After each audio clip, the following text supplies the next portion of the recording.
Hello বাঙালির জাতিরা, আপনারা কেমন আছেন? আলহামদুলিল্লাহ আমরা অনেক ভালো আছি। আর এই যে মাওয়ার উদ্দেশ্যে যে রওনা দিছিলাম না, এখানে একটা ক্যাব পাই এনেছিলাম। সরি ক্যাব না, এটারে কি কয়? ও আপনারা কি কন?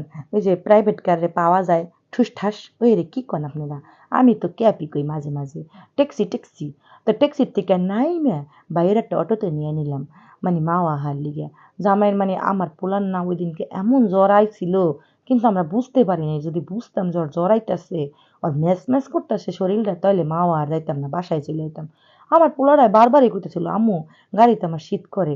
আর না, যে পোলাটা এত দৌড়াদৌড়ি করছিল সেই পোলাটা খালি বইয়ে রইছে। আমি কই কি রে, তার দিনে ঘুমাই না এদিকে করে এমন লাগতাছে, মানে বুঝি নাই জ্বালা। যাই হোক, কিছু মানুষের লাগে না না মেলাটাই ভালো আমি মনে করি। কারণ কিছু মানুষ চোখে নজর লাগায়, এটা বাস্তব কথা। নজর লাগা, আমার পোলাটার ওই দিনকার নজর লাগছিল আসলে। এই নজর থেকে আমার পোলাটার হঠাৎ করে জ্বর আইসা পড়ছিল। তো যাই হোক, বইসা বইসা এই পানিতে গোসল করা দেখতেছিলাম আর চা খাইতেছিলাম আর ভাবতাছিলাম, ছোটবেলায় যে কি গোসল করছে, আর বাইরে বাই কিরে বাই পক্ষী দেখছি, কি পক্ষী, লতা পাতা কার মাথা, এইগুলা কি কেউ খেলছিলেন? আমরা খেলতাম। কিন্তু এখন তার খেলা তো দূরের কথা, কিছুই না। মানে ওই দিনগুলাই নাই, বুঝছেন? ওই দিনগুলারে যে কি মিস করি। আর এই যে আমার পোলারা দেন কই না, খালি বইয়েই থায়। আর এই আপারা এই যে সেলফি তুলতাছে আর পানির মধ্যে তুলতেই আছে। আমার মনে চাইছিল সবারে নিয়ে আমি একটু পানিতে ভিজাই আর বাইরে বাই খেলি। কিন্তু কি করবো, মন তো চাইলে আর হইবে না। আর এই যে দেখেন সন্ধ্যা হয়ে গেছে, আর জামাইরে কইতেছি চলো, কারণ ছেলের ছেলের মানে শরীরটা আস্তে আস্তে দিয়ে খারাপই হইতাছে। পরে আবার একটা অটো ভাড়া কইরা চইলা যাইতাছি। কিন্তু ওই দিন আমাকে কপালটা এত খারাপ হইছিল, ওই দিন প্রধানমন্ত্রীর মুভমেন্ট না ছিল। সে তাহার দেশের বাড়িতে চইলা গেছিল, সেখান থেকে আবার আসছিল। তো আমরা মাওয়ার মানে যেখানে যে টোল আছে না, টোলের কাছে যাইয়া এই যে বইয়া আছিলাম 2 ঘন্টা, আর আমার পোলাডায় বইয়া থাকতে থাকতে থাকতে থাকতে ওর মাজা ব্যথা হয়ে গেছিল। আর এই যে দেখেন গাড়িগুলারে কি করতেছে, সব এক সাইড করতেছে।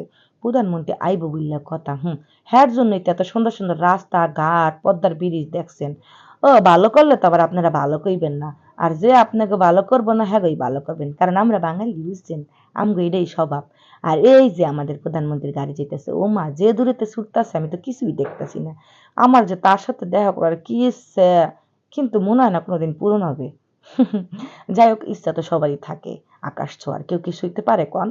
আচ্ছা, পরে আমাকে সারি গাড়ি, তাও আমরা বাস পাইতেছি না। কিন্তু আমার পোলাটা বারবারই বইয়া থাকে। দেখেন তখন বাজে 9টা কাছাকাছি।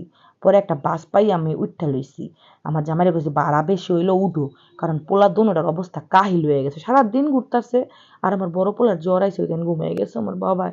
কে যে জড়াইলো, আমি অচেনা মানুষের লগে যে কি লেগে কথাবার্তা কই, আসলে আমার স্বভাবটা আসলে ভালো হইলো না। মানুষের সহজে কি লেগে যে বিশ্বাস ভালোবাসা করি। আর এই যে বাসায় আয়া পড়ছি, বুঝছেন? তো সবাই ভালো থাকেন, আর আমগো জন্য একটু বেশি বেশি দোয়া করেন। আর আমার শ্বাসটা কেমন আছে এইটাও কইেন একটু। আর এই যে দেখেন আমার বাবার রাইতে জ্বর আইছে, মাথায় পানি দিতেছি, দেখছেন? এখন আলহামদুলিল্লাহ আমার বাবা ভালো হয়েছে একটু। তো সবাই দোয়া করেন আর বেশি বেশি শেয়ার করেন।